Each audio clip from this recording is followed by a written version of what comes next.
Hello, Namaste. Welcome to my channel AP Political Fever. Let's start the video for today.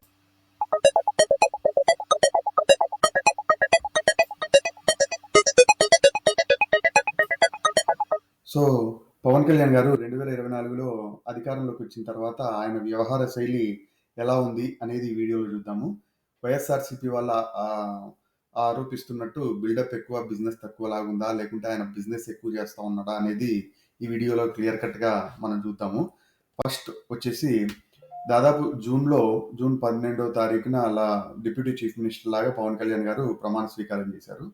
ఇది ఆయన first time ఎమ్మెల్యేగానే గెలవడము, దాని తర్వాత deputy CM కూడా కావడము, ఇది టీడీపీలో పొత్తులో భాగంగా జరగడం, ఇదంతా ఒక ఎత్తు అని చెప్పొచ్చు. సో ఈయనకి మంచి పోర్ట్ఫోలియోలు ఇవ్వడం జరిగింది. పంచాయతీరాజ్ శాఖ, అలానే డిప్యూటీ సీఎం ఉన్నారు.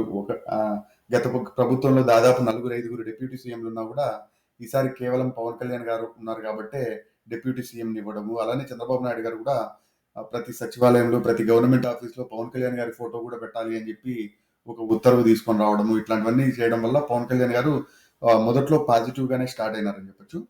సో మనము 2014 కానీ లేకుంటే అంతకు ముందు నుంచి కూడా పవన్ కళ్యాణ్ గారి వ్యవహార శైలి చూస్తే నేను చెగువీరాకి ఆదర్శంగా తీసుకున్నాను, లేకుంటే నాకు కమ్యూనిస్ట్ భావాలంటే ఇష్టము అని చెప్పి పవన్ కళ్యాణ్ గారు 2024 ఎలక్షన్స్ తర్వాత నుంచి ఫక్తు బీజేపీ వ్యక్తిగా మారిపోయాడని చెప్పడంలో ఎటువంటి సందేహం లేదు. లడ్డు ఇష్యూ వచ్చింది.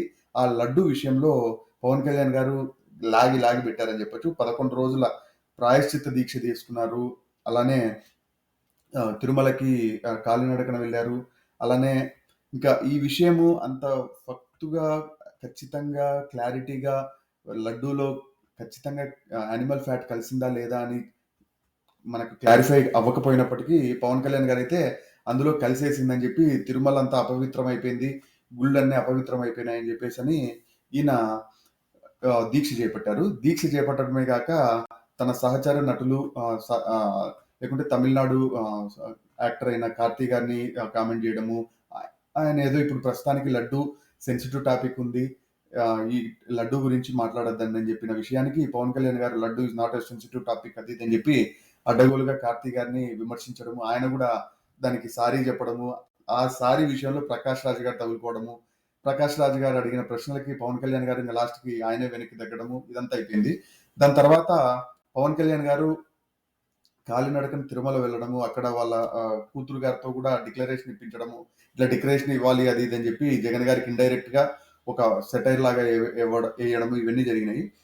ఇది అంతా ఓకే గానీ దాని తర్వాత ఏం జరుగుతా ఉందంటే ఈ లడ్డు విషయంలో అసలు యానిమల్ ఫ్యాట్ కలిసిందా లేదా, లేకుంటే జస్ట్ క్లారిఫికేషన్ లేకుండా జస్ట్ ఊరికనే గత ప్రభుత్వం పైన రాయేశారా అనేది ఇంతవరకు ఏ మాత్రం ప్రజలకు రుజువు చేయకోకుండా ఊరికి జస్ట్ మాత్రపు పొలిటికల్ కామెంట్స్ లాగానే లడ్డూలో కలిసింది అని చెప్పేసి అని చెప్పడం తప్ప క్లారిటీగా ఖచ్చితంగా కలిసింది, ఈ టైం నుంచి ఈ టైం మధ్యలో కలిసింది, వీళ్ళు దీనికి మెయిన్ సూత్రధారులు, వీళ్ళందరినీ అరెస్ట్ చేస్తున్నాము అని చెప్పి సిట్ కానీ ఇది కానీ ఇంకా ఇంతవరకు ఏం ప్రకటించలేదు. దాదాపు 2 నెలలు కావస్తా ఉంది ఈ విషయం జరిగి కూడా ఇప్పటి వరకు ఏ మాత్రం కామెంట్ లేకుండా ప్రస్తుతానికైతే ఈ లడ్డు మ్యాటర్ని జనాలు కూడా మర్చిపోయే స్థాయికి తీసుకొచ్చారు.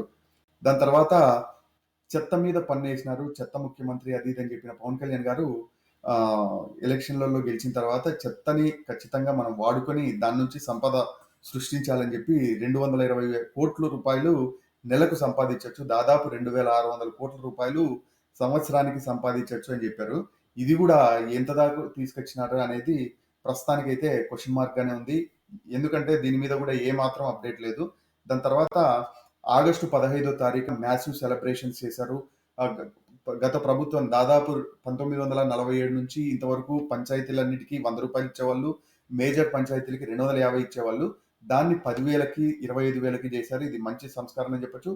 కానీ దాని తర్వాత అంటే ఇప్పుడు ఫస్ట్ టైం అయితే చేశారు, మళ్ళీ జనవరి 26కి ఇస్తారా లేదా, లేకుంటే నెక్స్ట్ ఆగస్ట్ 15th కూడా ఇట్లనే కంటిన్యూ చేస్తారా లేదా, ఏదో ఫస్ట్ లో కొద్దిగా ఫండ్స్ చంద్రబాబు నాయుడు గారు కూడా అకౌంట్ చేయడం వల్లనే చేయగలిగారా అనేది మనం నెక్స్ట్ ఆగస్ట్ 15th అప్పుడు కూడా మాట్లాడుకుందాము.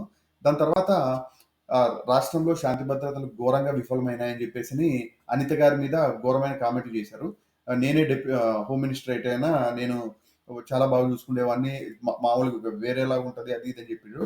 కానీ ఈయన డిప్యూటీ సీఎం, ఆయన ఆదేశించి పోలీసోళ్ళతో గాని, లేకుంటే అనిత గారితో గాని గట్టిగా పని చేపియొచ్చు. ఇట్లాంటివేం లేదు. లా అండ్ ఆర్డర్ అయితే ఈ ప్రభుత్వంలో ఘోరంగా విఫలమైంది. ఇంకా అప్పుల విషయానికొస్తే అప్పులు 14,00,000 కోట్లని ఎలక్షన్ల ముందు చెప్పారు. ఇప్పుడు మొన్న అసెంబ్లీలోనే మాట్లాడుతూనే లయబిలిటీస్, అప్పులు అన్నీ కలుపుకొని కూడా 9,70,000 అని చెప్తా ఉన్నారు.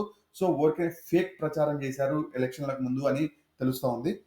ఈ మధ్యనే చూస్తే దాదాపు 30,000 మంది మహిళలు మిస్ అయ్యారని చెప్పి ఎలక్షన్ల ముందు పవన్ కళ్యాణ్ అన్నాడు. ఇప్పుడు చూస్తే 30,000 మందిలో దాదాపు 18 మందిని మేము వెనక్కి తీసుకొని వచ్చామని చెప్తా ఉన్నారు. యాక్చువల్‌గా ఆ వెనక్కి తీసుకొచ్చిన వ్యక్తులు ఏందంటే మిస్సింగ్ విమెన్. ఇది విమెన్ ట్రాఫికింగ్ అయ్యారు. 30,000 మందిని వేరే చోట్లకి తరలించారు. వేరే చోట్లకి అమ్మేశారు అని చెప్పింది పవన్ కళ్యాణ్. మిస్సింగ్ మహిళల గురించి పవన్ కళ్యాణ్ ఏం మాట్లాడలేదు. ఎందుకంటే మిస్సింగ్ మహిళలు కొంతమంది ఇళ్లలో అలిగి వెళ్ళిపోవచ్చు. లేకుంటేనా ఏదైనా వివాహం చేస్తా ఉంటేనా వాళ్ళు వివాహాన్ని తప్పించుకోవడానికి వెళ్ళిపోవచ్చు. మార్కులు తక్కువ వచ్చినాయని కొంతమంది వెళ్ళిపోతా ఉంటారు. అట్లాంటి మిస్సింగో లేకుంటేనో కొంతమంది దారి తప్పిపోయి వెళ్ళిపోయి ఉండొచ్చు. అట్లాంటివి మిస్సింగ్ అయితే గానీ ఇట్లా 30,000 మందిని విమెన్ ట్రాఫికింగ్ చేశారు ఈ వాలంటీర్లు అని చెప్పి కేంద్ర నిఘా వర్గాలు నాకు చెప్పినాయని చెప్పిన పవన్ కళ్యాణ్ ఇప్పుడేమో దాంట్లో 18 మందిని తీసుకొచ్చినారు. విజయవాడ పోలీసులు సూపర్ గా పనిచేస్తా ఉన్నారు. అనిత గారికి థ్యాంక్స్ అది ఇది అని చెప్పి అంటే ఈ స్టేట్మెంట్ ఇచ్చిన 2-3 రోజులకే ఇట్లా ఫ్లేట్ తిప్పితే అంటే రాష్ట్రంలో శాంతి భద్రతలు సరిగా లేవు, విమెన్ మీద అత్యాచారాలు ఎక్కువగా జరుగుతా ఉన్నాయని చెప్పిన 2-3 రోజులకే అనిత గారు చాలా బాగా పనిచేస్తా ఉన్నారు. చంద్రబాబు నాయుడు గారి నాయకత్వంలో అందరం బాగా పనిచేస్తున్నాం. అంటే ఇంత ఫ్లేట్ ఎలా తిప్పగలుగుతున్నారు అనేది నాకు ఇంతవరకు అర్థం కావట్లేదు. నెక్స్ట్ ఈ ఇది చూస్తే అసెంబ్లీలో ఇప్పుడే అసెంబ్లీ సమావేశాలు జరుగుతున్న దాంట్లో 2020 సంవత్సరం 2019 నుంచి 20 సంవత్సరాల వరకు 24 సంవత్సరం వరకు దాదాపు 46 మంది మాత్రమే అక్రమంగా రవాణా చేస్తున్నట్లు గుర్తించడం జరిగింది. అందులో 24 కేసులు మాత్రమే నమోదయ్యాయి అని చెప్పడం జరిగింది. సో ఏ విధంగా చూసుకున్నా 30,000 మంది ఎక్కడ, దాదాపు 46 ఎక్కడ.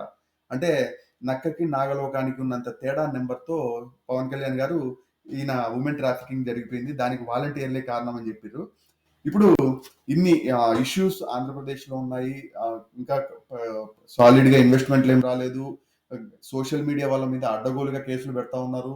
సోషల్ మీడియా వాళ్ళ మీద అడ్డగోలుగా కేసులు పెట్టే దానిలో చాలా ఘోరంగా ఓన్లీ పొలిటికల్ ఫ్యామిలీస్ పైన లేకుంటే పొలిటికల్ లీడర్స్ పైన చేస్తున్న కామెంట్స్ పైనే ఆధారంగా కేవలం వైఎస్ఆర్సీపీ లీడర్లనే అరెస్ట్ చేస్తా ఉన్నారు తప్ప సోషల్ మీడియా కామెంట్స్ ఇట్లా పొలిటికల్ లీడర్స్ మీద చేసే దాంట్లో 0.001% మాత్రమే బయట ఫిలిం స్టార్స్ మీద కానీ లేకుంటే వేరే వాళ్ళ మీద కానీ జరిగేటివే ఎక్కువ. ఇప్పుడు మనము ఫిలిం స్టార్స్ మీద తీసుకుంటే ఇప్పుడు అల్లు అర్జున్ గారి మీదనే అడ్డగోలుగా కామెంట్లు చేస్తా ఉన్నారు. వాళ్ళందరినీ అరెస్ట్ చేస్తున్నారో లేదు. వైఎస్ఆర్సీపీ లీడర్ జగన్ గారి మీద కానీ వైఎస్ భారతి గారి మీద కానీ ఇట్లాంటివన్నీ చాలా కామెంట్స్ చేసినారు. వాళ్ళని అరెస్ట్ చేసేది లేదు. ఓన్లీ టీడీపీ లీడర్ల పైన ఎవరెవరైతే కామెంట్లు చేస్తున్నారో వాళ్ళని మాత్రమే అరెస్ట్ చేస్తున్నారు. ఇది ఖచ్చితంగా పక్షపాతంతోనే అరెస్ట్ చేస్తా ఉన్నారు.